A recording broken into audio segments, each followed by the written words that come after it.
dipersembahkan oleh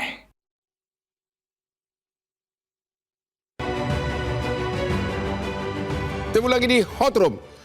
Para pemirsa, Sintayong, pelatih timnas bola Indonesia, begitu banyak kopi di Indonesia, tapi kok dia memilih kopi kesayangan Hotman Paris, kopi luwak hitam premium terenak di Indonesia. Mantap. Bapak Kadis ya. Kayaknya solusi Bapak tadi terlalu idealis. Melatih maaf nih pakai kata preman ya. Dilatih terus habis itu dikemanain. Apa mungkin dilatih segitu banyak? Jadi memang yang pertama dilakukan adalah kita melakukan selama sebulan ini. Ya. Kita melakukan pembinaan, edukasi, pendataan. Ya. Mereka tadi setelah dibawa ke IRTI, kemudian disampaikan barangkali regulasi mereka belum paham. Karena secara regulasi di minimarket itu tidak boleh ada petugas parkirnya. Karena itu sudah di statement diberikan. Kalau parkir lainnya yang lain gimana? Kalau yang lainnya karena misalnya itu memang parkir liar, itu otomatis kita tertibkan bersama-sama dengan tim lintas jaya. Nah untuk case-nya yang di minimarket, maka yang kami upayakan adalah didata, seperti Pak Sarif ini didata, kemudian kita coba profiling yang bersangkutan. Di Dinas Tenaga Kerja itu begitu banyak kelompok-kelompok untuk pendidikan dan pelatihan. Sudah berapa orang yang sudah dididik oleh Pemda? Kami baru akan mulai. Baru akan mulai karena baru hari ini kita melakukan pembinaan. Setelah sekian lama soal parkir ini begitu ribut, baru hari ini bertindak. Pembinaan yang kami lakukan itu sebelumnya adalah datang ke minimarket, kita monitor, kemudian di sana begitu petugas datang, ini hilang Pak Sarif, ini langsung hilang kan Pak ya? Begitu petugasnya datang, hilang. Kadang Pak Sarif tiba-tiba pakai jaket ojol, sehingga kami melihat oh ini bukan petugas parkir tapi memang mereka dibina masuk asrama, masuk hotel bintang 5 atau di mana? Itu berapa lama? Yang kami serahkan biasanya diklat pendek. Bisa 3 hari bisa. Ya, silakan. Ya, jadi ini anggota DPRD kita, Bapak juga tanggung jawab ini. Ya, Dinas Tenaga Kerja itu punya anggaran. Ya. Ada pelatihan security, satpam, ada pelatihan servis AC, pelatihan motor, pelatihan pelatihan SIM A, SIM B. Jadi ada pelatihan banyak pelatihan. Jadi kalau kesana tidak berkaitan dengan pembinaan, mereka bisa dilatih untuk mengambil SIM A atau SIM B. Tapi, coba kita lihat dulu, begitu banyak juru parkir liar. Apa mungkin Pemda melatih mereka? Dananya dari mana? Sudah dianggarkan memang. Tapi memang untuk tahun 2024 ini hanya 800 orang. 800 orang? Iya, yang untuk. Jadi sampai hari ini belum ada juru parkir yang dimasukkan ke penjara? Begini. Kalau terkait dengan kasuistis ya, saya justru tertarik apakah juru parkir ini pekerjaan atau profesi. Ya. Ini harus clear nih. Kalau dia juru parkir memang dia mengatur, tentunya sebagai profesi dia pasti harus ada pelatihan. Tapi kalau dia hanya sebagai pekerjaan yang dia sehari-hari, daripada dia tidak bekerja kemudian dia mengatur parkir, tentunya masalah. Nah, kemarin ini yang 2 orang ini ternyata dia juru parkir ngambil laptop di mobil. Sekarang dia masuknya dengan pasal pencurian dengan pemberatan. Nah, yang satu lagi kena lagi masalah narkoba. Di tes urin ternyata narkoba. Artinya memang kasus ini tidak bisa kami juga mengeneralisasi bahwa semua juru parkir itu adalah preman. Karena premanisme itu sendiri dalam tatarannya menurut kami adalah orang yang menikmati hasil jerih payah orang lain tanpa bekerja. Benar. Tapi juru parkir ini bekerja nih Pak nih. Artinya sampai hari ini belum ada juru parkir liar yang dipidana?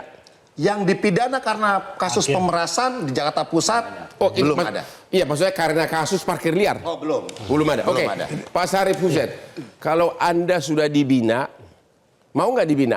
Anda juru parkir berapa tahun? Sudah hampir 10 tahun lebih ya? 12 tahun. 12 tahun. Lu mau dibina atau enggak?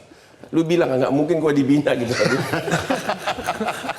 Nggak bisa mikir. Coba, lu mau dibina nggak dimasukkan ke diklat seminggu? Habis itu lu mau kemana? Nggak tahu Pak.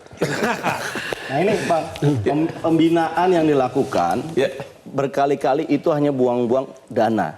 Kenapa? Karena tidak terintegrasi. Dilatih tapi lapangan pekerjaannya tidak disiapkan. Artinya pulang ya lapar lagi gitu. Sama seperti melatih dinas sosial di DKI, melatih pengemis jalan, dilatih, dibawa, dikasih pekerjaan, tapi kemudian setelah pelatihan dia datang lagi ngemis lagi. Ya. Karena mereka bingung pekerjaannya apa nih.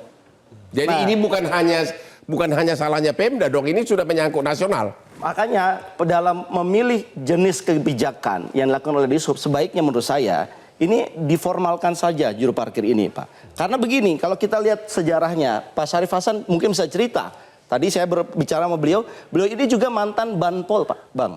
Bantuan polisi yang dulu ditugaskan untuk mengawasi tawuran warga di jalan.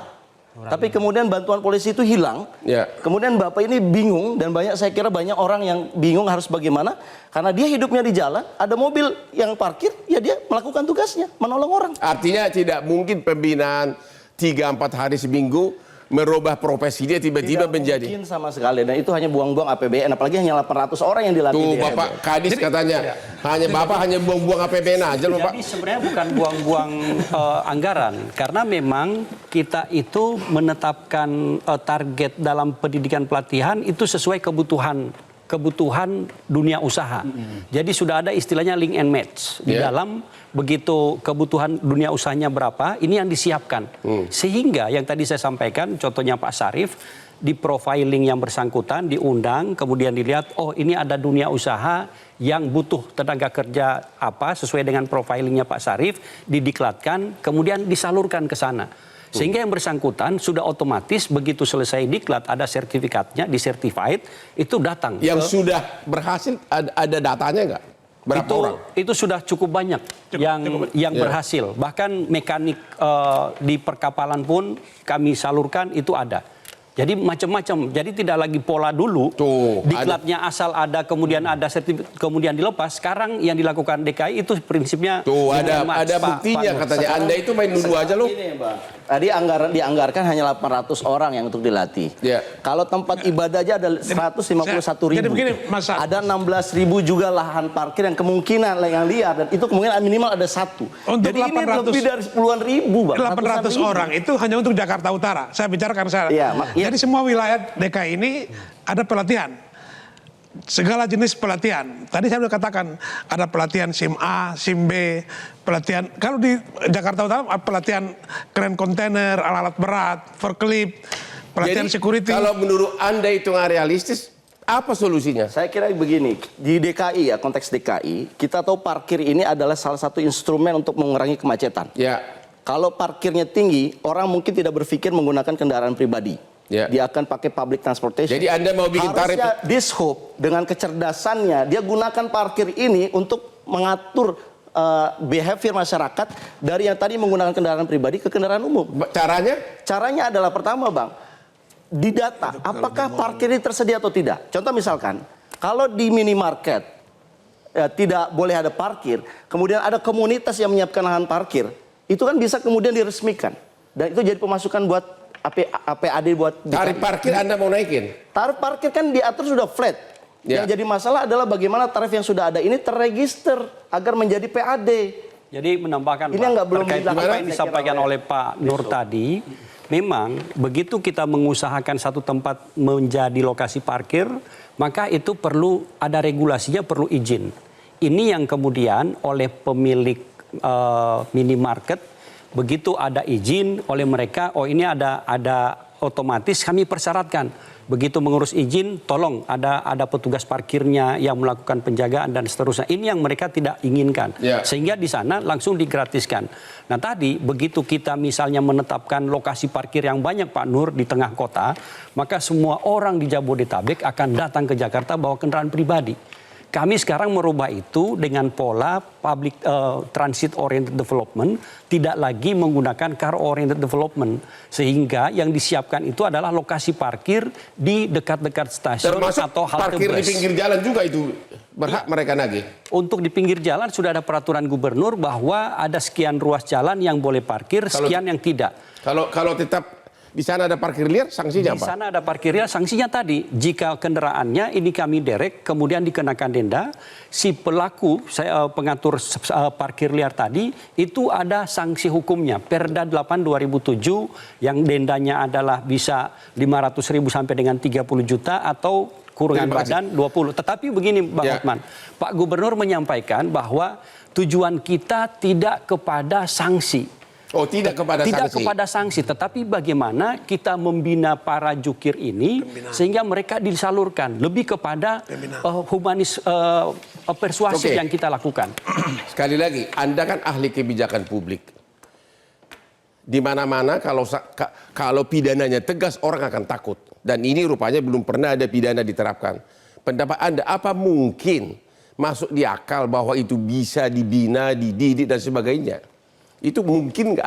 Atau memang sebaiknya pidanakan aja deh biar jerak semua. Seperti di Bali, Pak Kolose. Ya saya kira kalau untuk pidana konteksnya kalau masyarakatnya sudah sejahtera Bang, itu bisa. Tetapi dalam konteks kebijakan publik kita kan melihat wisdomnya dulu Ya. dibandingkan dengan rule-nya. Nah, yang saya ingin katakan adalah marilah kita cari solusi. Jadi solusinya pendekatan jangan koersifnya, tetapi solusi ekonominya Bang. Saya setuju misalkan dilatih, tapi pertanyaannya ini mau diarahkan mau jadi apa para juru parkir kita dengan keterampilan yang sangat terbatas. Nah itu tadi. Menurut bahwa- saya yang paling mungkin adalah Pak, ini saran saya Pak, dilatih saja menjadi juru parkir resmi, dikasih baju, diberikan aplikasi e-parking, di mana mereka nanti masuk uangnya setor ke negara, dan itu bisa dilakukan kalau mau Bang di subnya. Dan Nah, ini saya sekarang kira itu, Pak Nur, 400 miliar hitungan kami. Tapi pernah kan ada e-parkir pernah tapi nggak jalan. Pertanyaannya adalah ini serius nggak dijalankan? Nah Udah sekarang ada itu mesinnya. untuk lokasi udah- parkir yang dikelola itu sudah ada petugasnya. Makanya Pak Sarif masuk ke lokasi parkir yang memang tidak ada petugasnya Pak Sarif ya. Oleh sebab itu ini yang dibina. Bagaimana mereka agar mereka bekerja itu sesuai dengan fashionnya tadi, kemudian di tempat yang legal. Ini yang kita bina. Kalau yang tempat yang tidak dilegalkan kemudian kita paksa mereka, Anda harus terima. Si pemilik minimarket menyatakan kami nggak ada kemampuan untuk menerima ini sebagai petugas kami di sini. Itu kan sama saja dengan kita mengilegalkan posisi. Dari mereka tadi kembali. saya melihat Pak Sarif Hussein ini sebagai tukang parkir ketakutan ngomong. Lu takut dijemput langsung sore ini ya. Langsung masuk ke diklat seminggu ya. Dari tadi senyum-senyum melulu. Oke, kita ketemu lagi setelah yang berikut ini.